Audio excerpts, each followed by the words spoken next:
Hi everyone. Welcome back to Woo Can Cook. My name is Wesley, and this is a show where we are slowly cooking our way through all of the food from my childhood. Today we're diving back into our series dedicated to actually decent vegetarian dishes with a play on a classic noodle dish from Chinese Sichuan cuisine, which is the sesame noodle or dandan mian. For those unfamiliar, a dandan mian is a savory and spicy noodle dish that iconically uses, as you might guess, sesame paste as its core element to create its thick and creamy sauce base.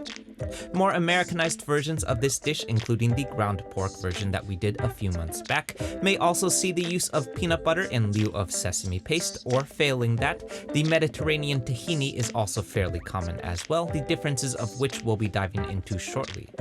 Of course, as many of you know, we have also done many different iterations of the sesame noodle on this channel now, so for our version today, I thought it might be fun to take our best shot at creating a cold version of this dish, which is essentially the same thing but served with chilled noodles, making it great for picnics, meal preps, hot days, and basically any other scenario that you can imagine eating a pasta salad. Finally, rounding this out, because after all I did promise some actually decent vegetarian dishes, we'll be doing a wok-seared crispy tofu today that I like to top with a little bit of chili oil to make for a bowl of noodles that outdoes every single pasta salad that I know I have ever had. Okay, so let's get into it. Every time that I try to write this song, every time I end up a little bit more lost.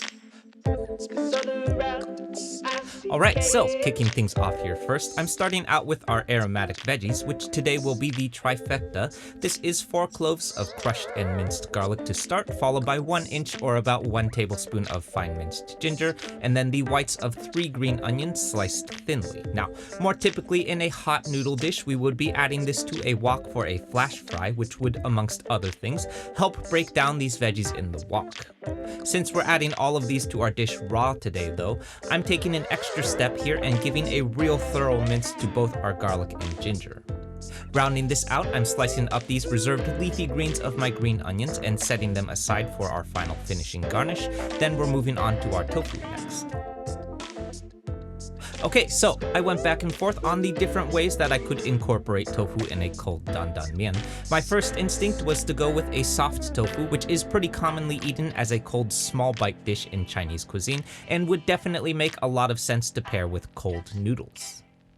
The downside to this though is that soft tofu is extremely delicate, so in a noodle dish like this, you'll have one hell of a time trying to eat it, which is a problem. More commonly, you might see soft tofu paired with stews and soups like a mapo tofu or West Lake soup. So to solve this instead, we're gonna go with some firm tofu here, which we're gonna marinate and then briefly sear. I know I can hear it already, but Wesley, doesn't that technically make this a warm sesame noodle? To which my answer is, you can also let that tofu cool and eat it cold with equally as tasty results, which makes it still technically a cold noodle. Also, quiet you. Anyway, I'm marinating my tofu with 4 tablespoons of soy sauce to start, followed by 2 tablespoons of sesame oil to add a little bit of extra fat to our tofu for that sear coming up. Then rounding this out is a half teaspoon of white pepper that I'm mixing to combine, and we're letting this marinate for 30 minutes. Next up, circling back to our sesame sauce, I've got my garlic, ginger, and the whites of my green onions here in a small mixing bowl so that we may combine this with our sauce base. This is 4 more tablespoons of soy sauce to start, followed by 2 tablespoons of Shaoxing wine, or failing that, dry cooking sherry is also an excellent alternative as well. Rounding this out is going to be 2 tablespoons of brown sugar for some sweetness, plus 1 tablespoon of Chinese doubanjiang and 2 tablespoons of chili crisp oil for some heat. Then next up are all of our deep and rich umami drivers for today. This is going to be a single tablespoon of dark soy sauce and 2 tablespoons of black bean paste. Then last but not least, this is 3 tablespoons of Chinese sesame paste rounding this all out, which I've been told is tricky to find outside of Chinatown, in which case you could also make use of tahini. This is sesame paste from Middle Eastern cuisine, which is very similar, although more commonly made from untoasted sesame seed. Failing this, you could also go the American route, which is my personal favorite, and use 3 tablespoons of good old Skippy's peanut butter too. I'm adding a couple tablespoons of water here just to help us break down this sesame paste while we mix, then setting this aside while we get to our noodles next. On my scale here is 1 pound or 16 ounces of flat egg noodles. Now again, I also went back and forth on a few different types of noodles to use here. Round noodles would certainly be a bit more common in a dandan mian, I think. But I also think that the flatter and more delicate egg noodles that we're using here are going to be better suited since they'll be a little bit more tender when eaten cold. These are essentially wonton wrappers cut into long strips, which means that they're going to be very, very thin and delicate. Excellent for our Szechuan pasta salad today. Over on the stove, I have my wok heating up as hot as possible. Then I'm adding 4 tablespoons of peanut oil and, as always, long yao for that nice non-stick surface. Then going in here first is our firm tofu, which we're gonna sear for 2.5 minutes undisturbed before tossing, just long enough to get some crisped up texture to that outer surface. Next up, moving on to our noodles, I have a pot of water at a rolling boil. Then I'm adding my noodles and giving some frequent agitation for 1.5 minutes before immediately removing and blanching in cold water. This is not only going to halt the cooking process today, but also because we need cold noodles. So don't hold back, give these bad boys a good long rinse until they're nice and chilled.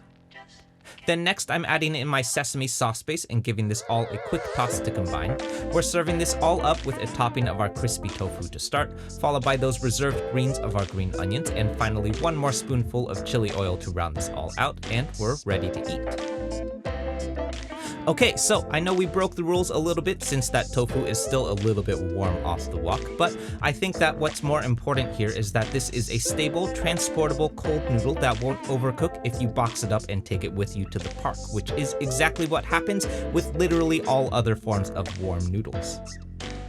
To pair with this, I also think that the choice of ingredients that we went with here are all elements that work very intuitively in a cold serving scenario. Our tofu can be cooled down and will still retain texture and moisture without issue.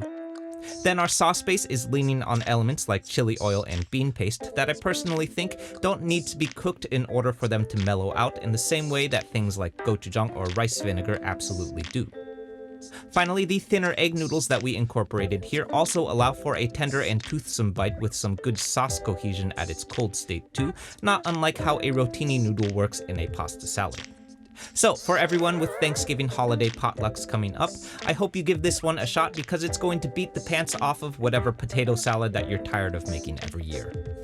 Okay, so that's it everyone. I hope you enjoyed this and I hope you give this one a shot. For those who are new to the channel, this one is part of a larger series that we've been doing that's dedicated to vegetarian recipes, so definitely check out that series next if you haven't yet because there's a lot of these. For the Bay Area locals, the Wu Can Cook Fried Rice pop-up is back at 2 Pitchers Brewing in Oakland this weekend, so come by and say hi then if you can. More about that at wucancook.com/eats.